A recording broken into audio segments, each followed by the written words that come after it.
Gostei muito de frisar esse ponto, né? Se você imaginar o Uhum. Brasil, por exemplo, o Jontas é da cidade de Piracicaba. Piracicaba, eu não sei, tem um grande centro urbano ali, mas a maior parte do município é rural, né, Jontas? Então, Piracicaba é grande, cara. Uhum. Tem lá Mas ela seus tem uma grande 300 mil parte rural, não habitantes. tem? Tem, tem, Tem. tem, Mas tem. ela tem um núcleo central O ali que as pessoas. centro, o centro de Piracicaba é bagunçado, né? Até acho que não suportou o crescimento da cidade. Mas Ela é um compara centro isso ali. com Osasco, por exemplo, assim, que o centro da cidade difere de um outro bairro que está a 1 quilômetro dali. Vira um bairro completamente residencial, enquanto o centro de Osasco tem muito comércio, tem até umas indústrias remanescentes que ainda existem, que fazem alguma coisa. Então, acho que até pro gestor é difícil ele conseguir aplicar uma solução específica para cada município ainda. Ele vai ter que olhar bairro por bairro, zona. Uhum. Tem as EIs, o plano diretor, ele vai ter que fazer alguma divisão nesse sentido. Sim. E eu gostaria que a Letícia, se quiser aprofundar sobre isso, mas também fala pra gente alguns exemplos de cidades inteligentes que empregam soluções inteligentes pelo Brasil aí pra gente, ou até fora do Brasil, para que a gente possa calcar a nossa experiência no real, né? Que a gente possa ver também de Legal. alguma forma. Alex, quando você ia falando, eu estava lembrando aqui, você tocou num assunto bacana, né? Que é a importância do plano diretor. O plano diretor, ele é um mecanismo ali que a prefeitura tem, é um instrumento, na verdade, que a prefeitura tem de, em tempos, ela repensar, de fato, como que está se dando, né? Está se desenrolando, digamos assim, essas questões de evolução do município, né? E aí, em todas as áreas de atuação, né? E um dos temas que a prefeitura sempre olha é, de fato, essa questão dos serviços, né? Onde estão concentrados os serviços. Isso impacta muito em outros temas como transporte, como saneamento, né? Então, você ter esses grandes deslocamentos da população indo buscar serviço em outro bairro porque ela não tem serviço no bairro dela, né? Isso é um pouco do que você falou.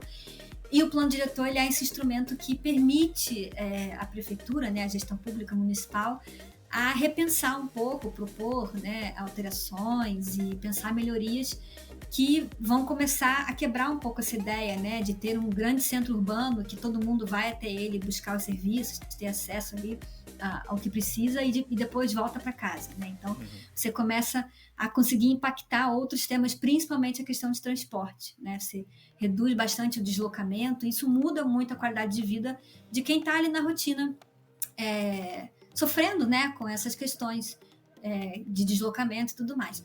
E aí, enquanto você falava, eu me lembrei, você perguntou exatamente isso, de um case aqui da cidade do Rio de Janeiro. É uma grande capital, tá? Então, é um exemplo que, querendo ou não, foge hoje do padrão principal dos municípios, né, que são municípios médios e pequenos, a grande maioria do nosso país, mas é uma referência hoje dentro do nosso país em relação a esse processo de construção de uma cidade inteligente, e não só inteligente, mas, como a gente estava dizendo, né, uma cidade participativa, onde o cidadão ele é um agente ativo ali na construção e no planejamento das políticas públicas, né, que vão ser implementadas na cidade.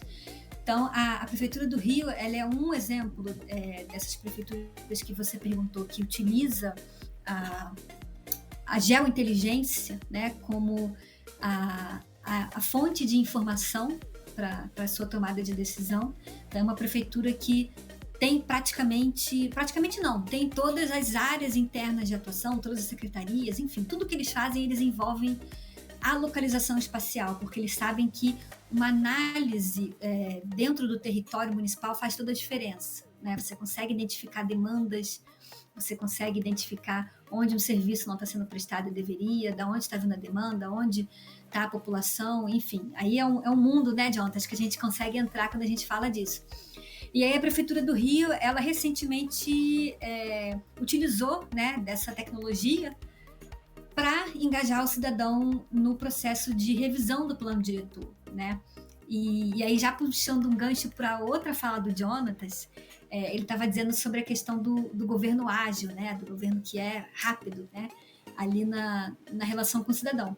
E hoje em dia isso passa com certeza pelo uso de tecnologia, porque a nossa sociedade, né, é uma sociedade tecnológica, uma sociedade informatizada. Então as pessoas não querem mais ter que ir na prefeitura para ter acesso a uma informação, para dar entrada num processo. Elas querem ter informação no celular, na internet, né, sem sair de casa, Exato. no aplicativo, enfim. Então a Prefeitura do Rio entendeu isso, né, muito rapidamente e utilizou isso muito a seu favor. Então, o processo de revisão do plano diretor, ele historicamente é um processo que ele tem que ser participativo, né, a população tem que ser ouvida através de audiência pública e tudo mais, e isso muitas vezes é feito presencialmente, né, tem aquela reunião que a Prefeitura organiza em cada uma das regiões administrativas e tudo mais. Assembleia, né? Assembleia. O que a Prefeitura do Rio fez? Usou a tecnologia para levar esse fórum, digamos assim, para simular essa dinâmica remotamente com o cidadão. Então, criou um hub de participação, né, social, tem vários formulários que o cidadão entrou ali e preencheu tudo aquilo que ia ser discutido numa reunião física, né, numa audiência pública e tudo mais.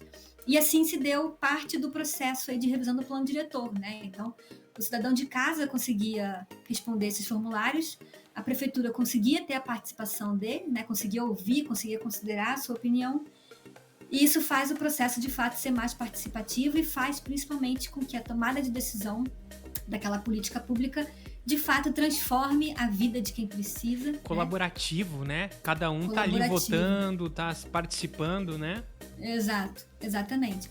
Então, assim, você perguntou de cases, né? É um tema bem bacana, porque a gente tem diversos exemplos no Brasil hoje de prefeituras que utilizam. A Prefeitura de São Paulo é uma referência nesse processo também de transformação digital. O próprio governo de São Paulo é um governo que vem investindo muito, né, nessa questão de ter informação ágil através de aplicativos, né?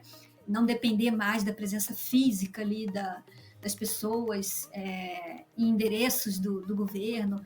O próprio governo federal fez, né, tá aí liderando, digamos assim, esse processo através da Lei de Governo Digital e todas as outras iniciativas que hoje influenciam muito a estrutura do governo federal, né? É ali a principal afetada, mas isso com certeza vai ser uma tendência que nos próximos anos vai cair aí para estados e municípios, né?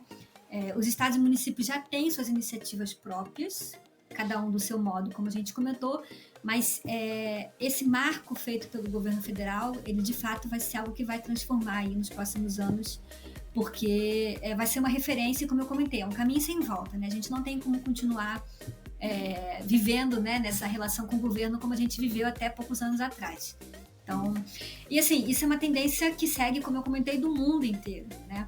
A gente no Brasil nós não estamos na vanguarda, né? A gente está ali acompanhando o movimento, né?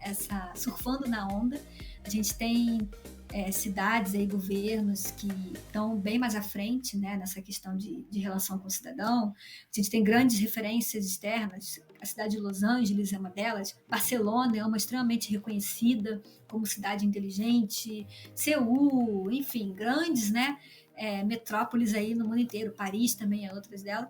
E a gente tem as nossas iniciativas aqui, com as nossas dificuldades, né, do nosso país, do nosso processo aí enquanto sociedade, de mudança de cultura, de tudo mais, que eu acredito que a gente vai conseguir transformar, assim, a nossa relação hoje com o governo.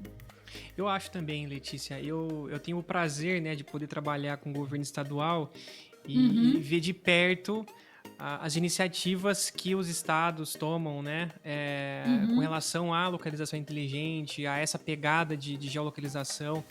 E algo que me impressiona bastante mesmo é, por exemplo, as agências de investimento, né, que usam a geolocalização a seu mega favor, porque assim,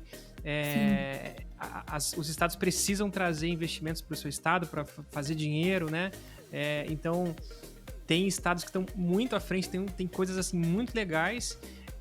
Então, Alex, né, são cases assim, né, de lugares específicos, né, de agências específicas que usam isso. O estado de São Paulo, muitos lugares usam, né, a polícia de São Paulo, né, tem um case bem legal.